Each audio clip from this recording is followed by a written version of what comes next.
최근 디트리히 보네퍼 이야기라는 책이 번역돼서 나왔습니다. 신앙생활을 하면서 보네퍼 목사님의 이야기로 가슴이 뜨거워지는 경험을 한 분들이 계실 텐데요.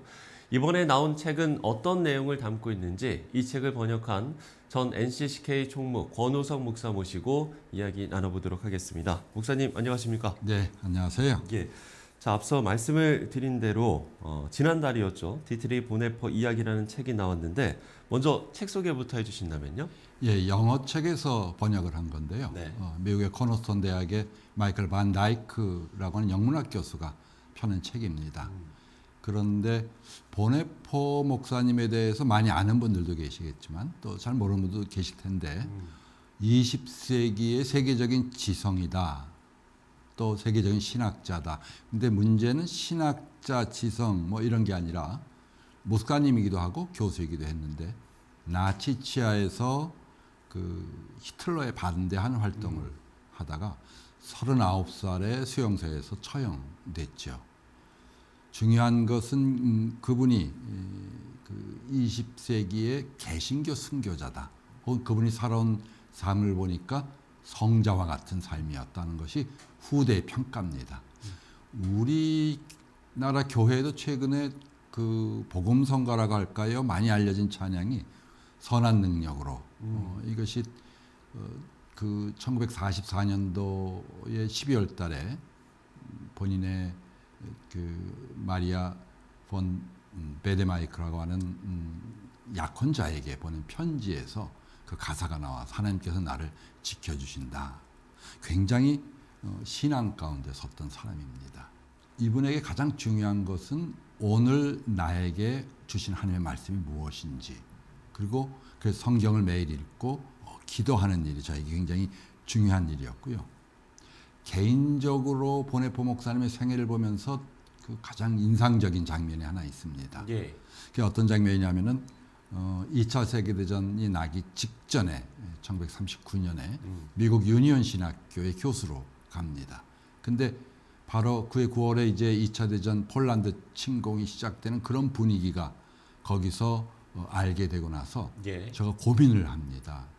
내가 여기 있는 것이 신앙인으로서 옳은 일인지 하나님 앞에 바르게 서는 일인지. 그래서 유니온 신학교에서 교수로 간 지 26일 만에 다시 독일로 돌아갑니다.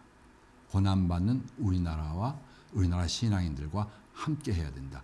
그때 이미 아인슈타인이나 폴 틸리 같은 학자들은 미국에 망명한 상태였는데 본인은 그 자리에서 자기 고국으로 고난받는 자리에 가야 된다.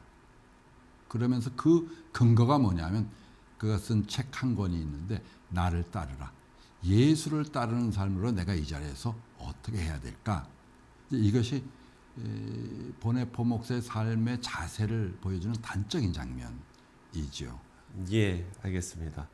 자, 이렇게 자세하게 책 소개를 그리고 보네퍼 목사님은 누구인지를 소개를 해주셨는데 그럼 목사님께서 이 번역자로 참여하게 되신 이유도 있으셨을 것 같은데요. 관심을 가진 것은 네. 뭐 젊어서부터 20대부터 보네퍼 목사님 관심을 가졌는데요. 책을 찾아서 번역을 해야 되겠다는 것은 한 5년, 6년 전에 기독교 대중집회가 있었습니다. 광화문 뭐 이런 곳에서. 근데 거기서 강사가 보네퍼 목사님을 완전히 잘못 이해했다고 할까요? 네. 혹은 제가 보기에는 보네퍼 목사님 그대로가 아니라 자기 욕심이 먼저 앞서서 그냥 막 인용하는 걸 보면서 충격을 받았습니다. 보네퍼 목사님을 몰라서 저러나? 혹은 그 말을 듣는 분들이 굉장히 오해를 하겠다. 예를 들어서 이런 인용이었는데요. 네. 그 1943년도에 태겔 형무소에 보네퍼 목사님이 갇혔거든요. 그 운동을 나갔는데 다른 갇혀 있는 사람이 와서 묻습니다. 아니 목사인데 신학자인데 어떻게 히틀러를 제거하려는데 참여를 했느냐? 네. 예, 거기에 참여를 할 수 있겠냐? 목사가 이렇게 물어보니까 그때 했던 얘기가 그 베를린의 아주 유명한 도로, 우리 명동 같은 도로에 술 취한 사람이 차를 몰고서 막 끌고 내려가면서 이 사람 치이고 있는데 목사가 그걸 보면서 죽은 사람의 장례를 치르는 것에 그치거나 가족들을 위로하는 것으로 그치거나 할 수가 없다. 그 술에 취한 자를 차에서부터 끌어내리는 것이 목사의 일 중에 하나다. 그런 말을 직접 했는데 이거를 인용하면서 정치적으로 이용을 하더라고요. 그래서 저는 그건 아닌데 이게 잘못 이해돼서 그러는 건가? 그러면서 찾아봤어요. 보네포 목사님 책을 관심을 가지고. 그랬더니 책 논문 해가지고 40권, 50권이 되더라고요. 네, 굉장히 많은 거죠. 한 분에 대해서는. 그런데 왜 저런 말이 나올까? 보니까 거의 신학적 논문.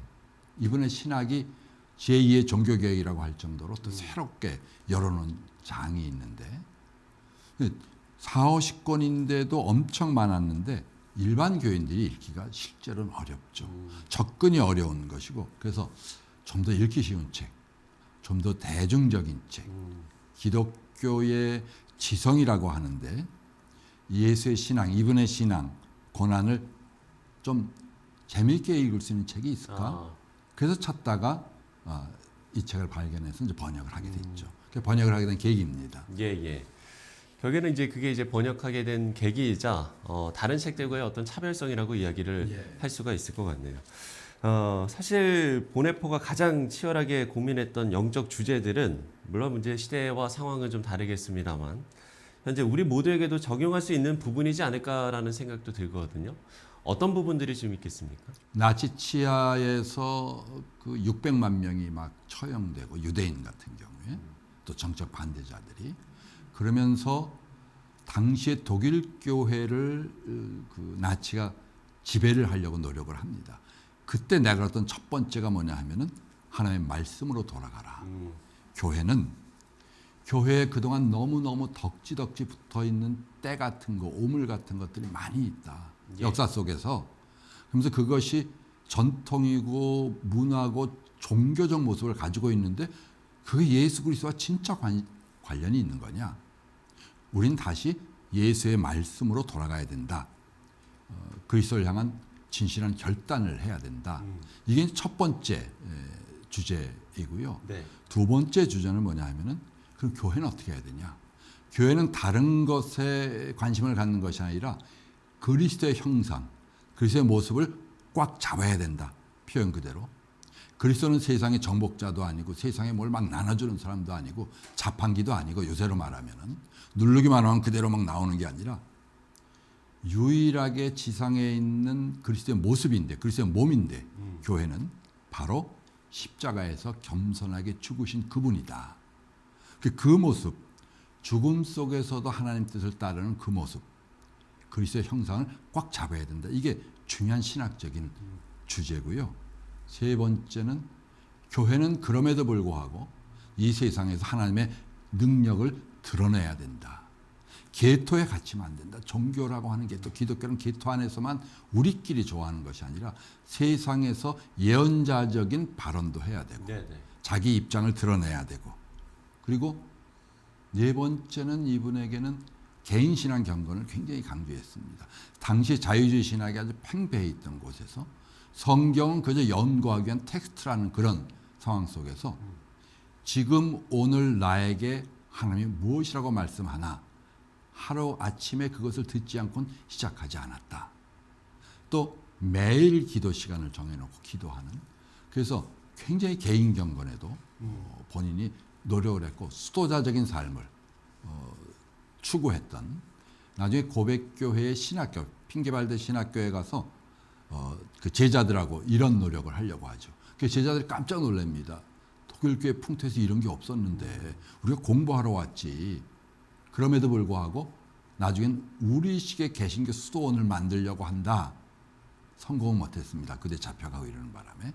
그럴 정도로 개인 경건. 그러니까 하나님의 말씀을 붙들어야 된다.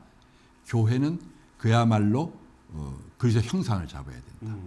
자, 끝으로 이 책을 통해서 또 보네포 목사님의 삶과 신앙을 통해서 지금 이제 우리가 사는 시대에 어떤 전하는 메시지도 있을 것 같습니다. 어떤 이야기를 하시겠습니까? 첫 번째는 우리 신앙과 우리 기독교의 중요한 주제인 덕지덕지 붙어있는 왜곡된 오물. 하나님의 말씀, 예수 그리스도의 말씀, 예수 그리스도의 십자가와는 완전히 좀 다른 거. 그걸 값싼 은혜라고 얘기를 하는데 예. 그걸 우리가 벗겨내야 된다. 두 번째는 교회가 세상 풍조를 따르는 것이야. 그것이 되어서는 안 된다. 나치 시대 때 강단에다가 나치 깃발을 막 걸어놓고 나치를 찬양했거든요. 그런데 강단은 하나님의 성소이기 때문에 하나님의 말씀 외에는 다른 것이 설 수 없다. 이분이 바로 그 뒤에 그런 설교를 합니다. 그래서 문제가 되기도 하고 또 하나는 아까 반복입니다마는 교회가 계토에 갇히는 것이 아니라 세상을 향한 하나님의 말씀, 예언자적인 자리, 그거를 포기해서는 안 된다. 아마 이분이 우리에게 오늘 주는 저는 교훈이라는 생각을 하게 됩니다. 예, 알겠습니다. 자, 디트리히 보네퍼 이야기라는 책이 최근에 나왔습니다.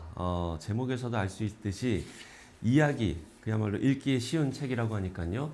시청자 여러분들께서도 관심을 가져주시면 좋을 것 같습니다.